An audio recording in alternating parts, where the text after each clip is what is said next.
Right then, welcome back to part 3 of this monster little edition. I suppose we better start with the big things. Let's start off with this. Is that better?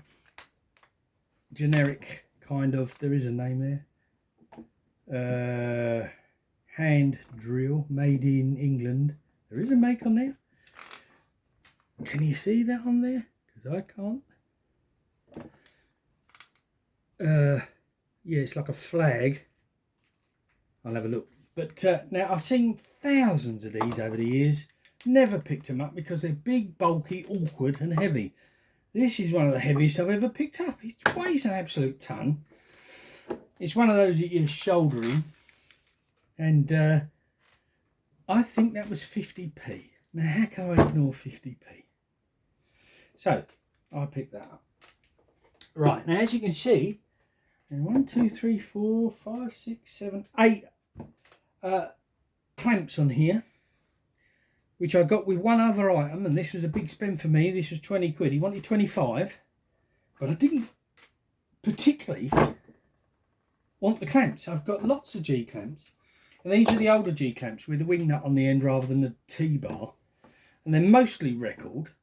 That's a record. That's a Woden, which is nice. Yeah, that's a Woden. What's this? British made record.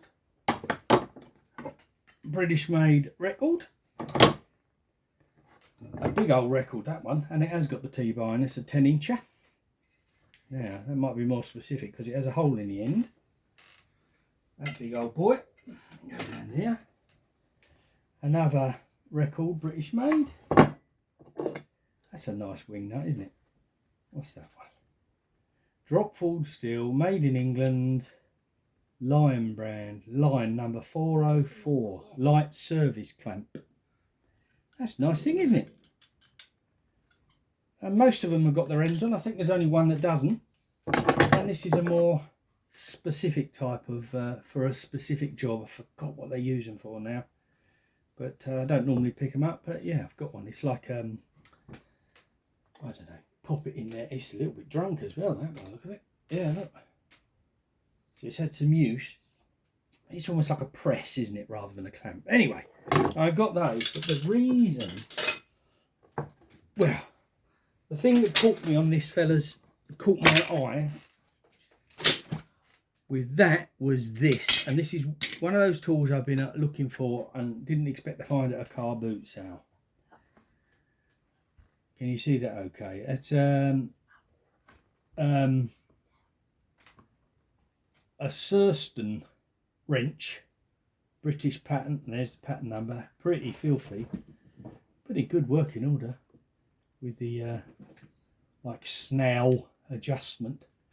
I haven't got any of these. I've been looking for one and I found that, and that was with the clamps for £20. So I thought that was, I've got to have that. I like those, like that a lot.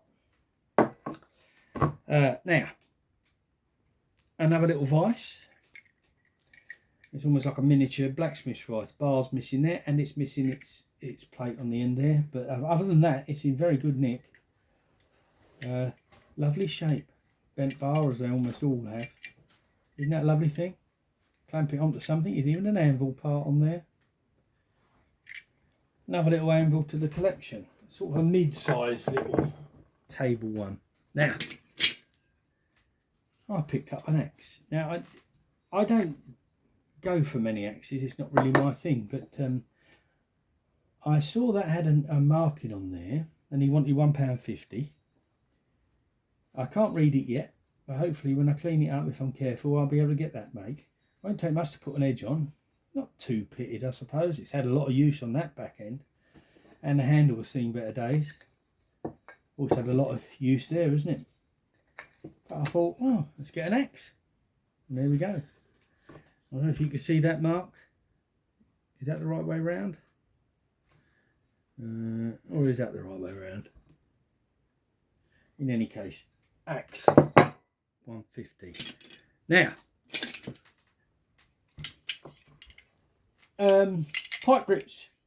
unusual shape pipe grips. The weird curve on the back. It's not the original bolt, I'm sure it isn't. Fits well though, but it's not. And this one's Polish. Poland? Yeah, Polish footprint, slightly different shape. I thought, oh, I'll have that. And the colour as well is unusual. So, Polish grips. I found two, the old Abingdons. This one's a Ford one with the end piece on, and I don't have one with the square nut on the end. Not in bad nick. I don't think they've ever really been used. 1944, that one says, which is nice. So it's a war one. There is more markings on there, and I can't read it, but I will when I clean them up. But they're more to the collection, and they cost, well, 50p I think each. Now this, what do you think of this thing? I don't even know if I've got that in the whole of the picture. Have I? Yeah, I have. I think the jaw's in the wrong way round. But I think this is the first thing I spotted today. And works perfectly well. That moves in and out. I wonder if that should be turned around the other way. Now this says it is a TPC. What have we got there? TPC, and then it says pending. If I'm right with it. Yeah, TPC. Yeah, TPC pending. So I need to carefully clean all that up and find out what it is. But it's a big boy. And it cost me the grand total of £5. So I thought that was nice. Interesting though. There's no teeth on that top section. The teeth are there and they're angled as well, which is interesting. But yeah, I haven't got one of them. So that was a lovely find. I was quite happy with that. Now, let's get into the more smaller bits and pieces. Bottle opener. Family drinks. Corona. Did anyone else have a van that used to come round with the Corona bottles at the weekend? And you get your lemonade and your bottles of Cresta. But yeah, a nice Corona bottle opener. I'll come back to that. Ford slip jaws pliers. Made in England, Ford. So that's probably made at Dagenham, I suppose, isn't it? Yeah, they're quite nice, aren't they? Them. Now this old pair of pliers, which I liked, it's just strange. They're very flat and narrow. It just has a strange form. I haven't found a marking on it yet, but look at that nice pattern. That's my dog playing with her Christmas toy, of course. It's got this nice pattern on the handles. I really liked it. It says forged steel there, and it says forged steel there, but other than that I've got nothing on it. But I thought, well, they're lovely, odd pair of pliers, but I liked them. I can feel the quality in them. So yeah, very thin sort of ends. It's usually thicker than that for pliers. But yeah, I like that. Another little hammerhead, generic sort of hammerhead for your upholstery pins, maybe. Need to find a sharp. Now I found the old Steadfast, the blue one. Now this is a later one because these are plastic and not the nice Bakelite, but I don't think I got that colour, so I thought, oh, I'll pick that up. A small King Dick spanner, not in great condition, but it's okay. I can't remember what I paid for. This Tay wall spanner. Now, is that for gas bottles, or is that for bedsteads? Because I'm finding a lot of these bedstead spanners at the moment. Tay wheel, I think it says, but I like the writing, so it wouldn't have cost me much. Possibly from my 10p man. There's a man at my car boot.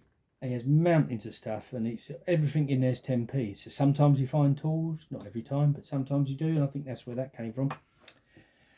This interesting screwdriver, bent and gummed up, but it looks like it's that Bakelite type material that Steadfast made. It has the same imprint, made in England, but it says Guy's Silver Steel.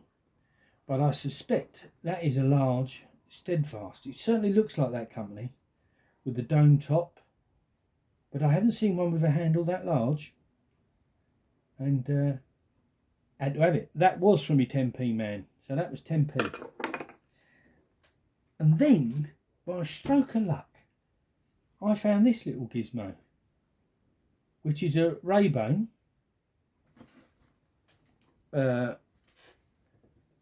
adjustable measure, I suppose. It's gummed up and it needs cleaning up. But these things seem to go quite expensive. But I think this was my 10p man. But a lovely thing. I haven't got many of those. I haven't got anything that shape. But I don't have many of these miniature kind of measures. That's lovely. That's going to clean up lovely. I was tickled pink with that. And I don't really go for measuring sticks and foldable rules. But then I found this. Now, I don't know if you can get 2 foot in that screen. That way? Yeah. But I like the old font. It's all in, it's a Ray-Ban. It's in bloody good condition, isn't it? It's a 2 foot rule for something specific, maybe. But isn't that lovely font? And that was 50p. I paid out for that one. Oh, I've just noticed there's a tiny bit of damage on there, which I didn't spot before. I hope I haven't done that. No, it looks dirty. It's been there a while. Isn't that a lovely thing? Isn't that a lovely thing? Yeah, the old Ray-Ban. Lovely. Brass ends on it, both ends. Yes, so nice one. And finally, oh no, I found another little screwdriver escaped my notice initially, but I don't know, that must have been the 10p man, I should think.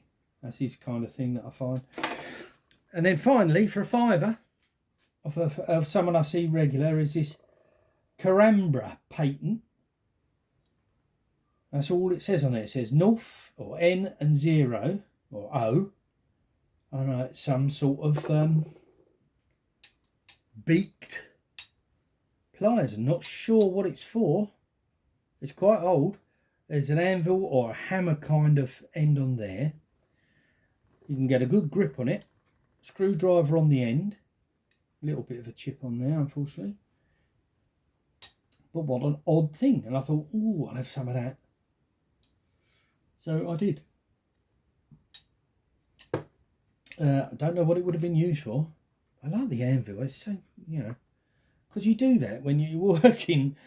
You often whack something needs a whack, but if it's got the hammer on the end there, that's very handy. So a Caramba paint, Caramba, Caramba, but yeah, Caramba, and yeah, that was it for the day. And what a day! In one day, thoroughly enjoyed it. Found loads of stuff, and like I said, there was more stuff. I just couldn't carry it. So yeah, as my son always says, I'm supposed to say like and subscribe. So like and subscribe, and I'll see you on the next one.